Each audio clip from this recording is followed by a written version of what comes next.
The following is a special multimedia presentation from NorthJerseySports.com. Brought to you by the Bergen County Education Association. Bergen County Public Schools work because the BCEA works with you.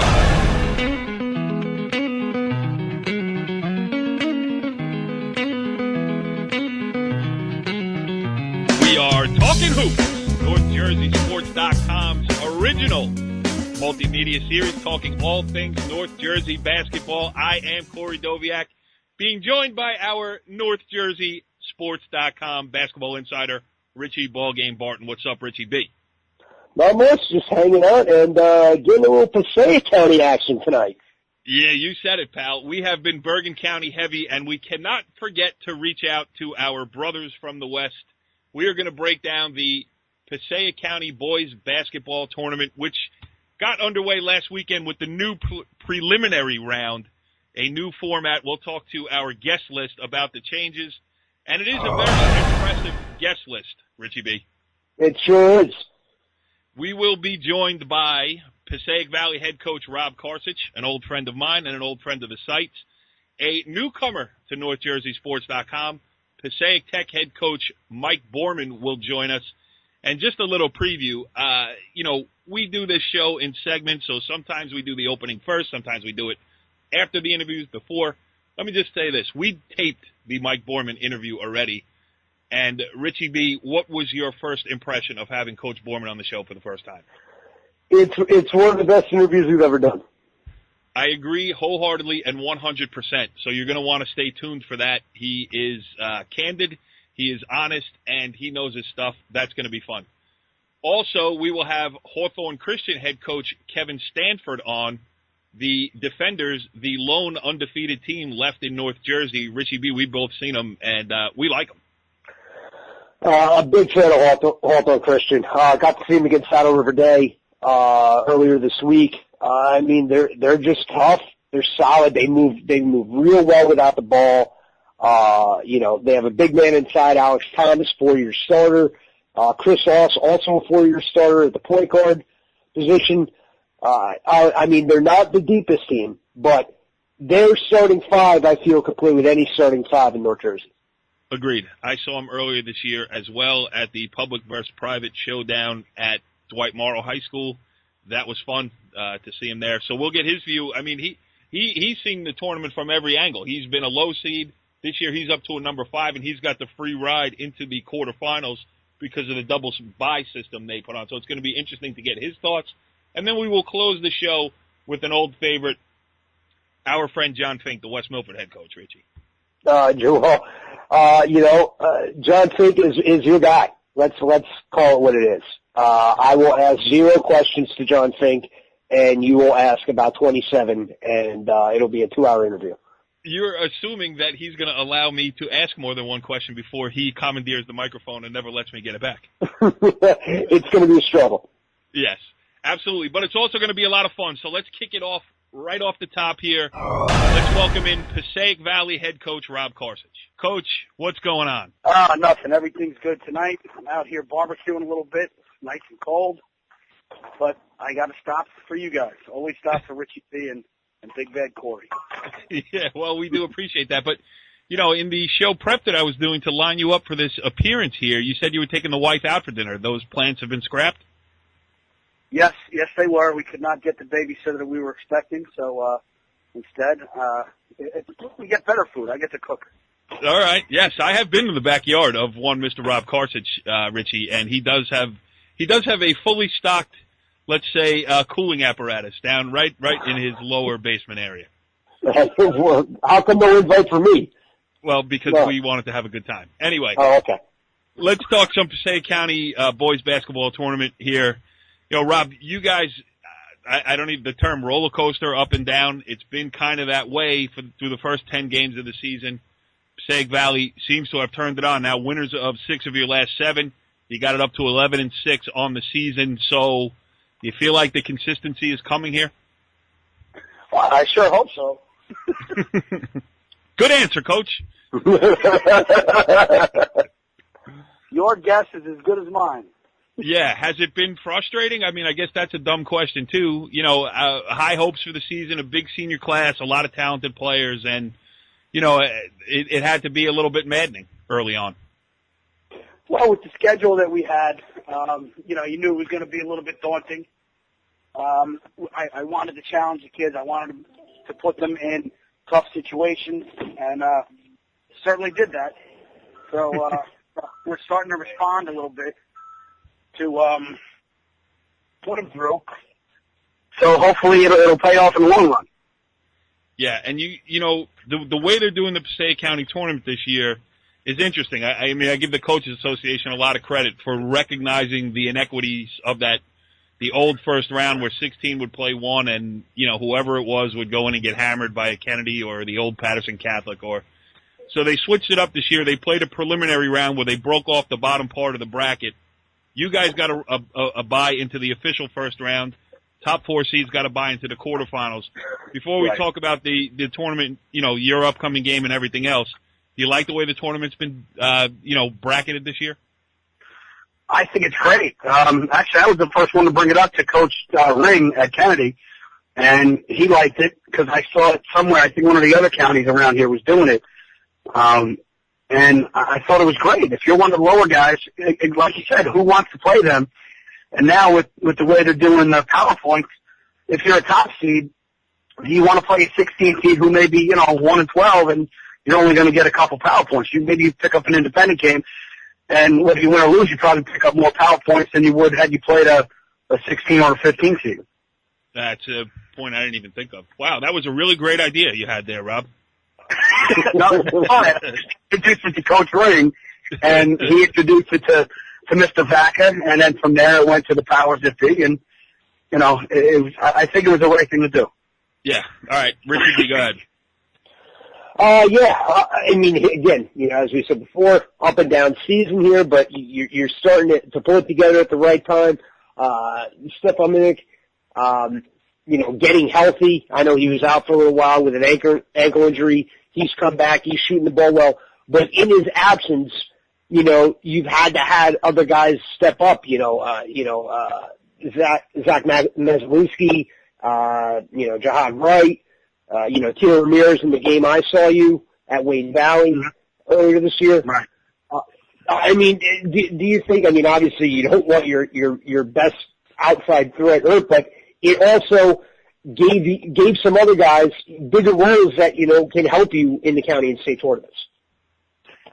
It was the absolute best thing that could have happened. I mean, I know it sounds terrible saying you don't want your best player around, but the way he was struggling and the way we were only looking for him, you put that all together and it was spelling disaster for us. When he went out, everybody kind of just took a deep breath and said, okay, we could just play, because they all believe they can score and they all believe they could play, and it was kind of all on Steph's shoulders, and you know, not on purpose. It just kind of fell that way. And the week off he had, watching us in practice, watching us in games, you know, being around the pole, and he gained more confidence in his teammates. His teammates gained more confidence that they could do it without him. And then when he comes back, he fits right in as just a really good shooter, not the guy that you're relying on to win a game for you.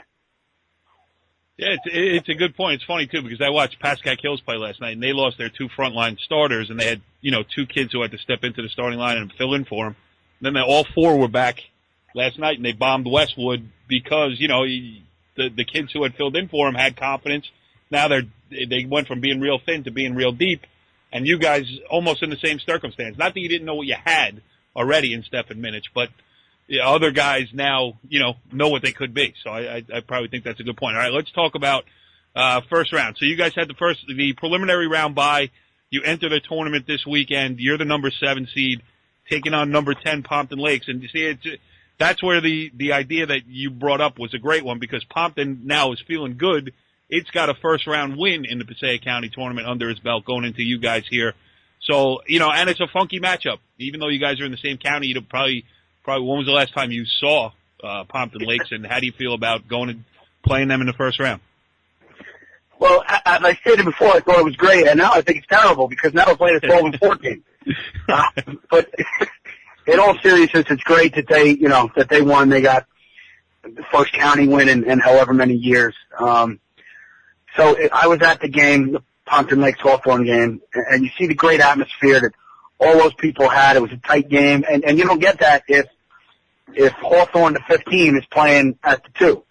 Right. Or, so it was really good for both of those communities. It might not be great for us because we're playing a team that's 12-4. They got a better record than we do.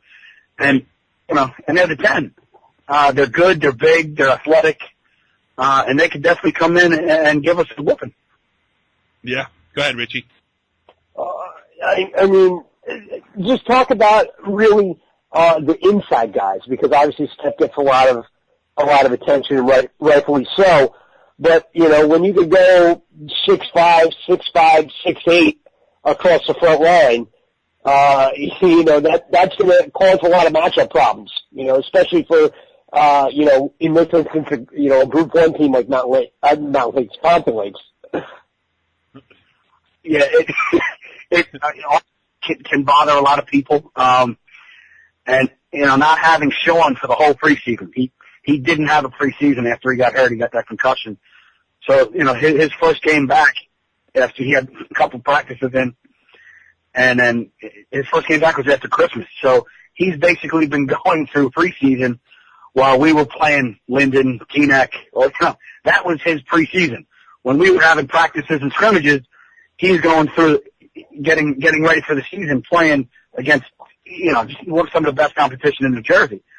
So now he's back, and his presence is totally different than what we had at the beginning of the year.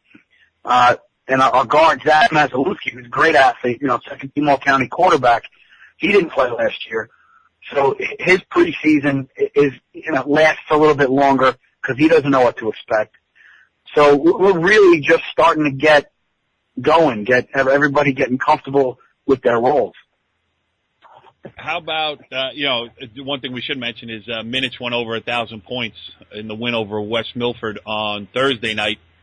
You beat him 68-61. He's the first 1,000-point scorer at the school since 1996. So that's a great accomplishment for him.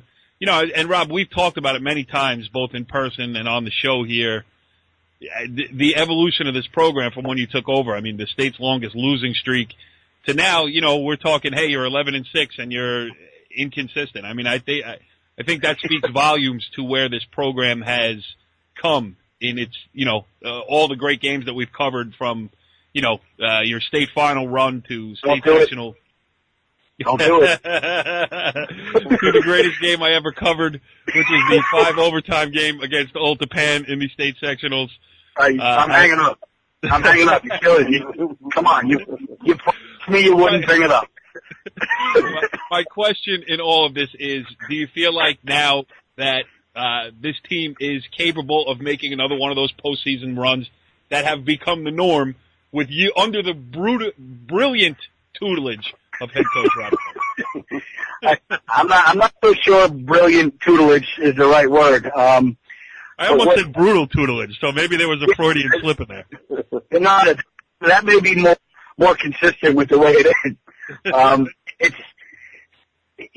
what it is when the kids that made that run in 2007 when we won the section and went down to Rutgers, they were freshmen when that 40-game losing streak was broken. So they were a part of that losing culture. So they just bought in totally 100%. They didn't question anything. It was just, okay, coach, whatever you say, because we don't want to lose anymore. And now these kids are part of a winning culture. So it's a totally different approach as a coach on how you prepare for a game, how you try to get them up for a game, how do you approach a game plan. It's just totally different than trying to build the program, and now you have the program that's pretty much set. It's amazing how different it is. Yeah, and it's fun to watch too from the outside looking in. I mean, Richie and I have been kicking around North Jersey long enough to have seen from start to finish. We even had an old Passaic County guard on the other day, Elmwood Park head coach Kevin Toohey, and I think he was part of that losing streak as well. So we've seen it from top to bottom. We didn't talk about Richie. How come we didn't ask him about that? Well, what are we going to say about it? You know, that's not a lot of positives. How does it feel to suck? Might have been a good question. Oh, Although, being a graduate of Palisades Park High School, Rob, you know this as well as a former Pal Park guy, I could have answered that question myself. Anyway. Speaking of that, where's Seablack? I'm surprised you didn't have him on here. Yeah, well, he feeds me questions to pump to you. You know, if we get him on, you'd never get back to your charred steaks. Anyway, we thank you for taking time out of your preparations of the lone meal that you've cooked since day one of the preseason here in the 2013-2014 boys basketball season. We're going to catch up with this Passaic County tournament as it moves into the deeper rounds. Definitely next weekend. So if you win this one in the opening round, you'll see us in the quarterfinals. You know we always appreciate you coming on here, and best of luck, Coach Carcich. Guys, thanks so much for having me on. Appreciate it. It's always fun. All right, next up, as we take a look around the Passaic County boys basketball tournament, is Passaic Tech head coach Mike Boorman. And, Mike, first of all, thanks for joining us here on Talkin Hoops on NorthJerseySports.com. My pleasure, guys. Thanks for having me. All right, and now here's my next question before we get into the important ones. When we cover a story of Passaic Tech, is it proper to say Passaic County Technical Institute?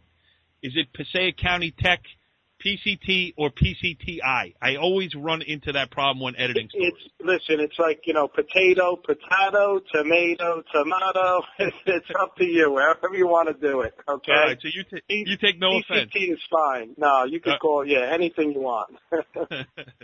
All right, so we're looking around at this first round here. I asked Rob Carcich, we had him on before you, the new format of the tournament. I think it's great. I think the general consensus is that it's great. Just give us your thoughts on it. Oh, absolutely. It's a long time coming. We should have went to this years ago. I mean, the bottom half of the bracket, the 14s, the 15th and 16th seeds, those type of schools, they've been very loyal soldiers since I've been around. If you go back to the days of Patterson Catholic, I mean, just imagine a 16 seed or a 15 seed coming into the tournament knowing they're going to play a team like PC. Right. You got to give those teams credit for coming in, the kids knowing that what's on the horizon for maybe a 90-30 outcome. So this is a long time coming. This is great because it creates that first, it's like that play-in round of the NCAA tournament. You know what I'm saying? Where, first four. There's some excitement. And the thing is, like in a 10-15 game or a 9-16 game, you may see an upset, where those kids now feel so good about themselves that it carries over even into the next round, where maybe they don't upset a 2 seed, but they just play with a little more bounce in a step. They practice with a little more purpose. They just go about their business a little bit differently. So this was a long time coming. I'm so happy that we went to this format this year.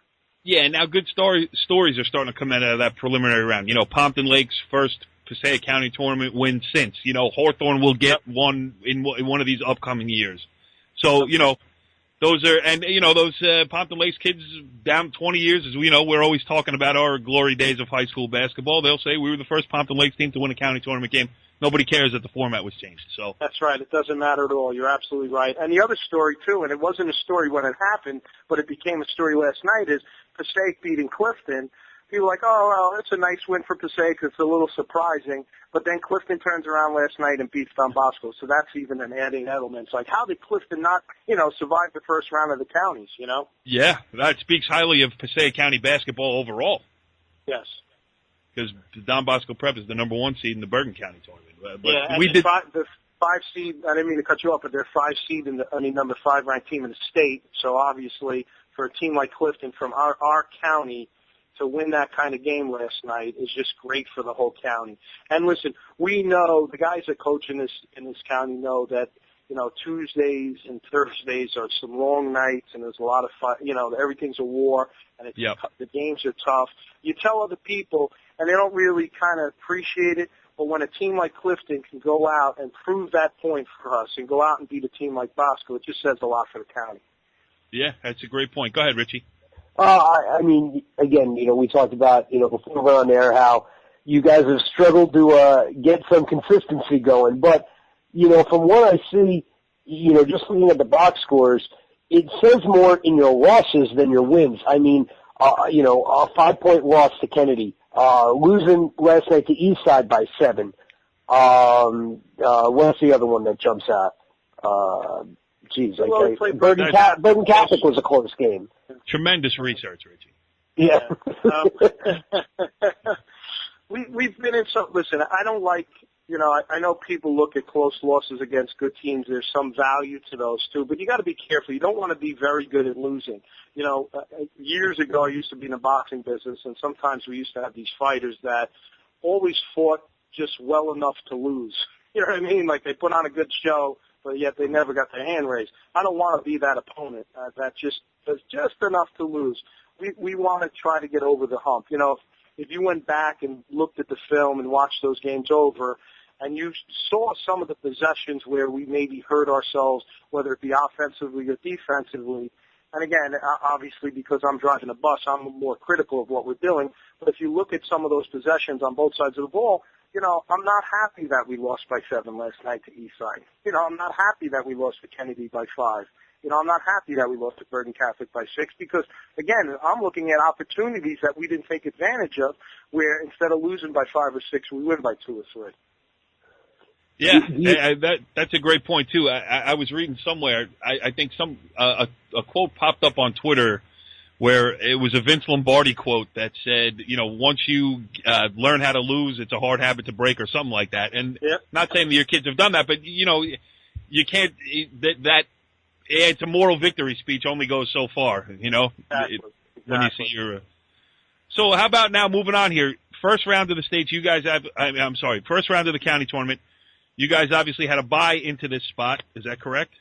No, we were in the 9 seed. We were at the time of the meeting we were only 4 and 6, and I actually think we didn't even deserve the 9. I thought the way we were playing, and I made myself clear at the county meeting. I think some guys didn't really believe me. They thought I was just playing the room to get the 10 seed, but I thought there was 9 teams that deserved to be in front of me. One of them being Pompton Lakes, who turned out to be the 10 seed. So we didn't get a bye. We played in the first round. We had Eastern Christian last Saturday.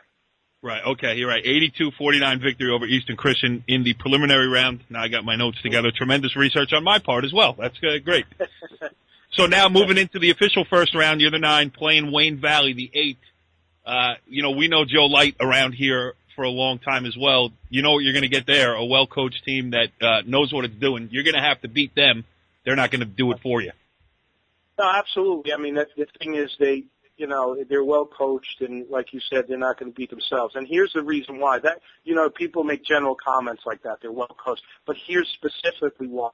Their players, to a man, know what their jobs are and what their roles are. So, he has a big kid, the kid Brody. He knows he's not a perimeter player or a kid that's supposed to put up 20, 25.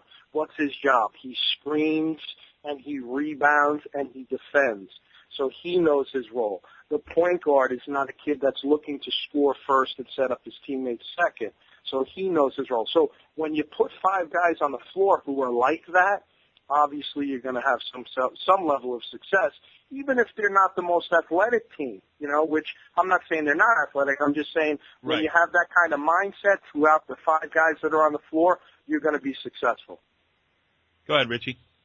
Talk about some of the guys that have really stepped up for you in the last few weeks heading into the county tournament. I mean, I think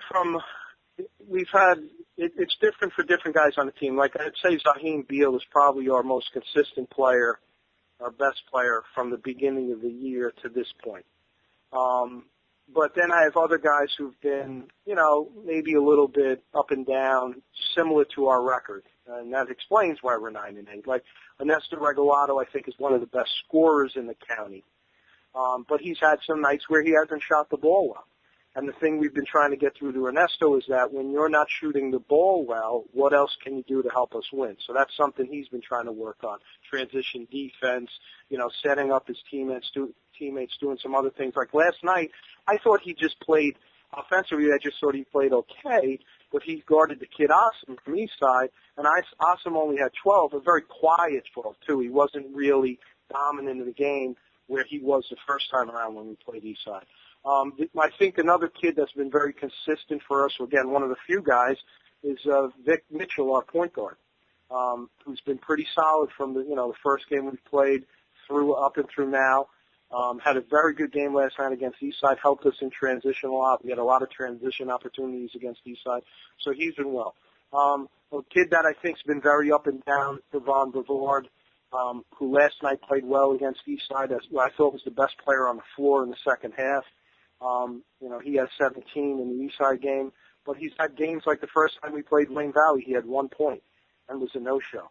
So he's somebody we need, but hasn't actually been there for us every game. So we have some guys who've been consistent and other guys who really haven't been able to put it together consistently from one game to the next. Coach, let me ask you this on a separate topic here, because you're an interesting guy to ask. Passaic Tech is technically a public school. You don't draw all your guys from the same, obviously inside a geographic town border. You're inside a county borders. Mm-hmm. Just what's your perspective on, especially with the closing of Patterson Catholic, and Eastside being so good this year? A lot of those guys probably would have been at Patterson Catholic had it not closed. How about overall impressions on, transfers, parochial? I don't even know the exact question I'm asking you, but I'm interested to get your feeling on the overall, the scene of, public, private / semi-private boys basketball. I think it's two issues. It's the public-private thing and the perception of public versus the perception of private. And then the transfer issue, I think, is separate, but obviously it's also tied into that as well, And it's the whole transfer thing is ridiculous. It's gotten out of hand. Crazy, right? Kids transferring for sports is just mind-boggling, And the coaches are to blame. The coaches are we're our own worst enemies. Like, I have a theory here, and I was when I was an assistant coach, I coached under Ron Austin, who was an outstanding coach and had a lot of character. So he pretty much did things the same way I do it now. If I got wind of somebody else's player wanting to come to my school, I picked up the phone and called the other coach. I gave him the courtesy. That doesn't happen anymore. No. I've had, situations within, the last couple of years where I had guys saying they want to come here. There's a kid playing for Kennedy right now, Charles Powell, who's playing really well for Coach Ring there. He's a big kid, 6'1", thick, physical. He's the kind of kid you need, like a glue kind of guy. Stays around the rim, rebounds. He wanted to transfer. I got wind of it from one of my players. And the first thing I did was call Coach Ring and say, listen, this kid Charles Powell wants to transfer. What do you want to do? And he said, well, I'll talk to the kid. And he talked to him and he said, Powell told him, listen, Coach, it's nothing to do with you. I like your program. I just want to go to Tech. I want to go to a school where I could take a shop and better academics and stuff. So Coach Ring called me and said, listen, Coach, if you could get him in, get him in. He just wants to go there. He wants to go to a better school. Now, that doesn't happen that often where coaches Not at do all. that. It's a shame. It's an absolute shame. And listen, here's some kids who've left my program. I still haven't heard from the coaches. And then I just get the slightest wind of a JV player transferring, and I'll call the other coach. Right. And, last year the kid Dante Wise transferring from Kennedy to DePaul. It's just rampant. How much it goes on. From what I understand, according to some reporters, that the roster at Eastside consists of 5 or 6 kids that weren't in the district last year, from Shabazz and Newark Eastside and Irvington and all that. I just don't get listen, like I always tell my guys, when college coaches, if you're good enough, when college coaches rent the car at the airport, it has a GPS in it. They'll find you wherever you're playing, Yeah, it's so true. we talk so much about how, you know, the internet, you can put your video out there and everybody sees you, and yet they still feel, and they all play AAU where they get seen.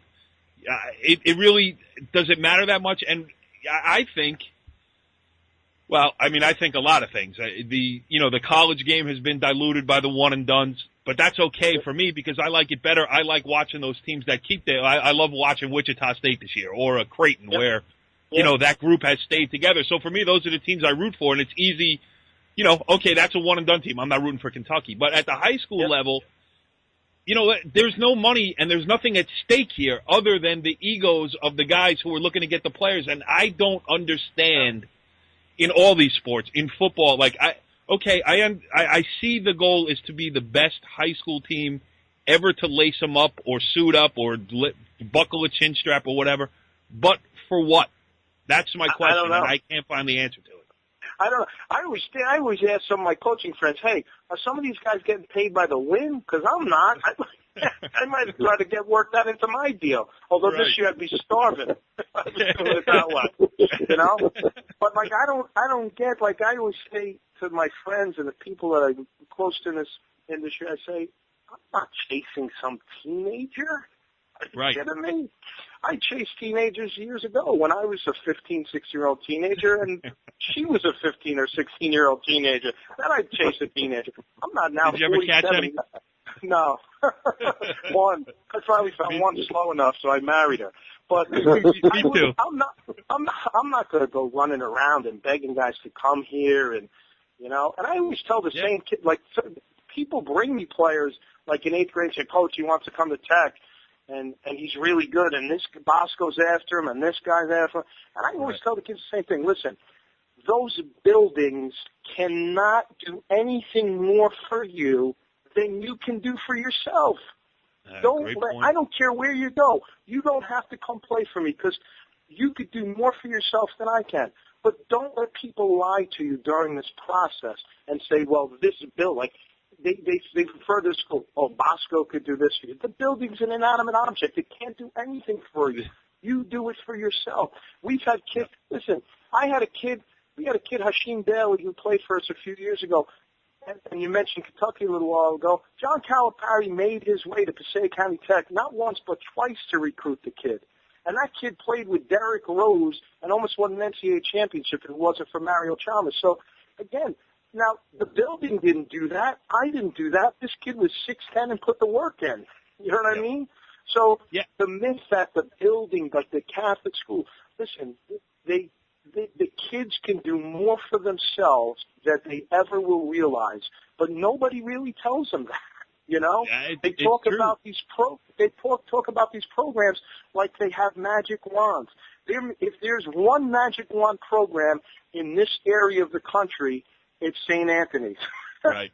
But he's an exception to the rule.